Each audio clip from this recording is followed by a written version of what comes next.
Red Bull engineers saw Verstappen's Austrian telemetry, and the message was brutal. The RB22 was not just slow, it was fighting Max in 3 different ways. It would not turn when he needed rotation. It snapped when he needed stability. And after Red Bull brought 7 new upgrades to its own home race, the car still looked like a machine Verstappen could not fully trust. That is what shocked the garage. Not one bad lap, not one missed setup. The pattern. Brake, wait, correct. Turn, hesitate, catch. Throttle late, lose the exit, lose the straight. And when a 4-time world champion says every lap feels like survival, the telemetry becomes more than data. It becomes proof. Because Red Bull has a strong power unit, a massive upgrade package, and one of the best drivers in Formula One. But if the car keeps shaking, bouncing, and moving the limit underneath him, none of that matters. Austria was supposed to show Red Bull had found the cure. Instead, the data may have revealed the nightmare. The RB22 does not need one more upgrade. It may need a completely different direction. The first thing to understand is that telemetry does not feel emotion. It does not care that this was Red Bull's home race. It does not care that Verstappen needed a comeback. It does not care that the team had brought 7 upgrades, or that the garage desperately wanted those parts to prove the RB22 still had a future. Telemetry only tells the truth the car leaves behind. And that is why Verstappen's Austrian data was so dangerous. Because if the traces showed what Verstappen had been describing all season, then Red Bull did not have a mystery anymore. It had confirmation. The car was not giving him a stable reference. And for a driver like Verstappen, that is everything. A stable reference means a driver knows what will happen next. He knows how the car will react when he releases the brake. He knows how much the front tires will bite. He knows when the rear will rotate. He knows how early he can open the throttle. He knows where the limit is. But when the RB22 moves that limit around, the driver cannot attack with total belief. He has to wait. He has to correct. He has to protect. He has to drive the lap like the car might change his mind halfway through the corner. That is a hidden disaster inside a bad telemetry trace. It does not always show as one huge mistake. It shows as interruptions, a small delay before throttle, a slight correction that should not be there, a brake release that is not smooth, a corner entry where the car feels nervous, a mid-corner phase where the front refuses to turn, an exit where the rear suddenly feels too light. And when those little interruptions appear corner after corner, the lap is already broken before the timing screen tells you. That is what would have shocked Red Bull's engineers. Not that Verstappen was complaining. They already knew he was unhappy. The shock would be seeing the data prove that the car still had the same broken rhythm. Brake, wait, correct, turn, hesitate, catch, throttle late. That is not how a winning Red Bull is supposed to look. That is how a driver survives a car he cannot fully trust. And trust is the word that sits underneath this entire story. Because Verstappen does not need a perfect car. He needs an honest car. He can handle aggression. He can handle a nervous rear if the nervousness arrives in a predictable way. He can handle a front end that needs patience if he knows exactly when it will bite. But he cannot build a championship fight around a car that gives him understeer in one phase, oversteer in another, and bouncing on top of both. That is too much noise. And telemetry turns that noise into evidence. Every correction becomes a mark on the trace. Every hesitation becomes visible. Every late throttle application tells engineers that Verstappen is not simply choosing to be cautious. The car is forcing him to be cautious. That distinction matters. Because if a driver is underperforming, the solution is different. You coach the driver. You adjust confidence. You look at technique. But if Verstappen is leaving time because the car will not let him commit, then the problem is not the driver. It is the platform. And the RB22's platform has been Red Bull's nightmare from the start. The car has been too heavy.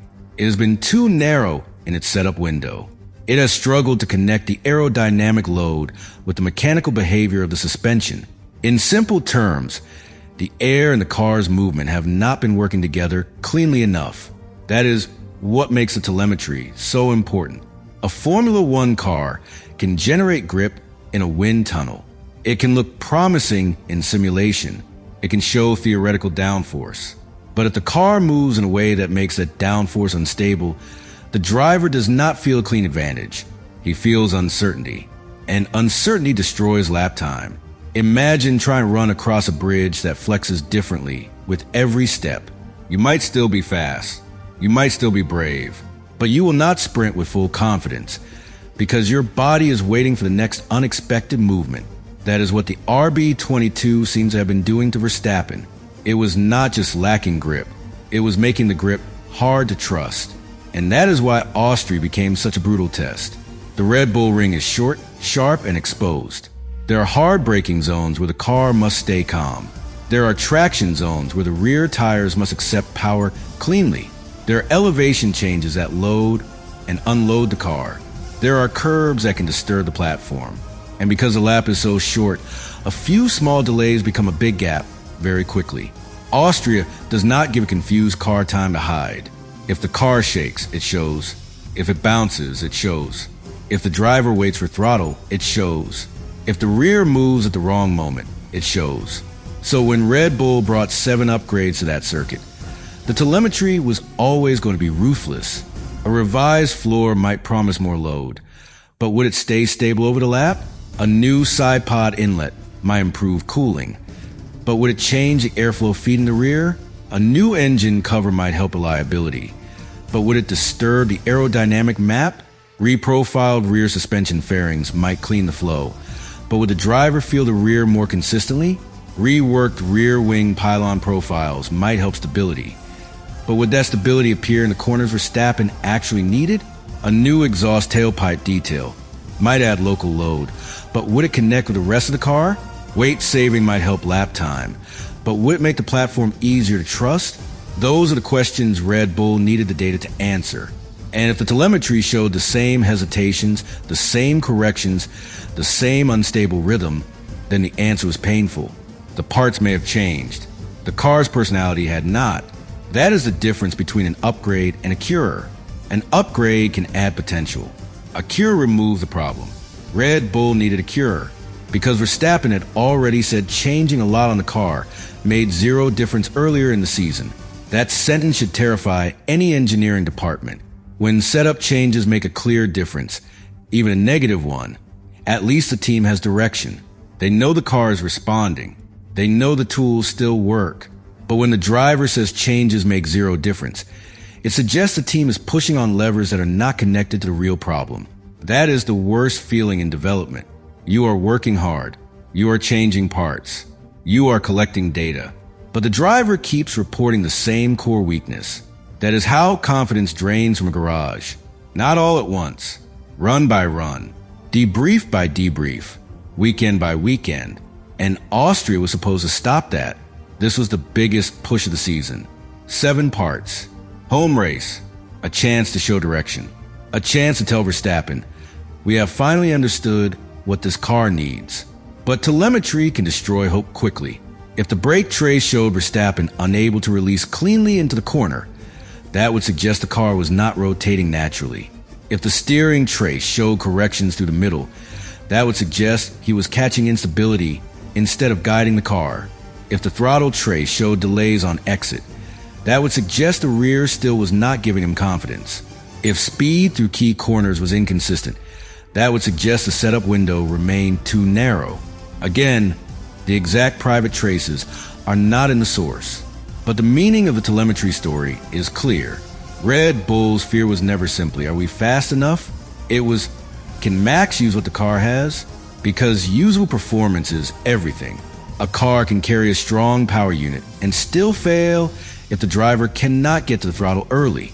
A car can have a new floor and still fail if the load is unpredictable. A car can be lighter and still fail if the balance keeps moving around. And that is where Red Bull's situation becomes almost cruel.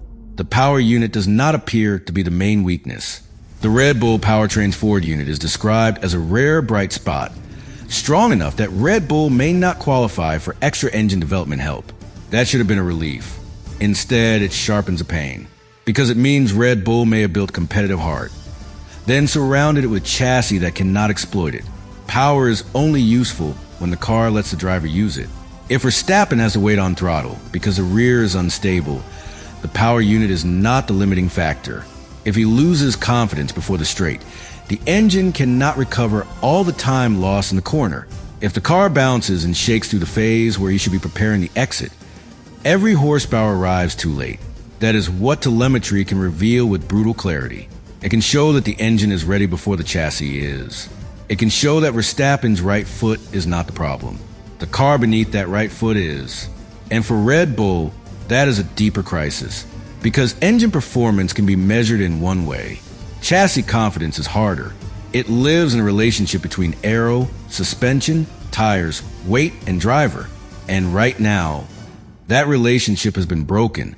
That is why engineers will be shocked by a telemetry pattern that confirms the same old story after the upgrade. It means the Austrian package did not simplify the problem. It may have added more layers to it. When 7 new parts arrive together, the data becomes harder to interpret. Maybe the floor helped in one corner, but hurt in another. Maybe the cooling bodywork changed the rear flow. Maybe the suspension fairings shifted balance in a way the simulation did not predict. Maybe the weight-saving work helped acceleration, but did not improve the feel. Maybe the package created more downforce, but in a window too narrow for Verstappen to trust across a full lap. That is why big upgrades can be dangerous on a confused car. They can create more performance in theory and more questions in reality. And Red Bull did not need more questions. It needed answers, especially because the championship situation was already brutal. Verstappen was not a few points behind. He was more than 100 points behind Antonelli after Canada, according to the source. Red Bull was not leading the constructors' fight. It was 4th. That changes the tone of every debrief. Every failed run feels more expensive. Every unclear data point feels heavier. Every upgrade that does not work becomes more than a technical setback. It becomes a sign that the season may already be slipping away. That is the emotional weight behind the telemetry. The engineers were not just reading graphs. They were reading the possibility of a lost year.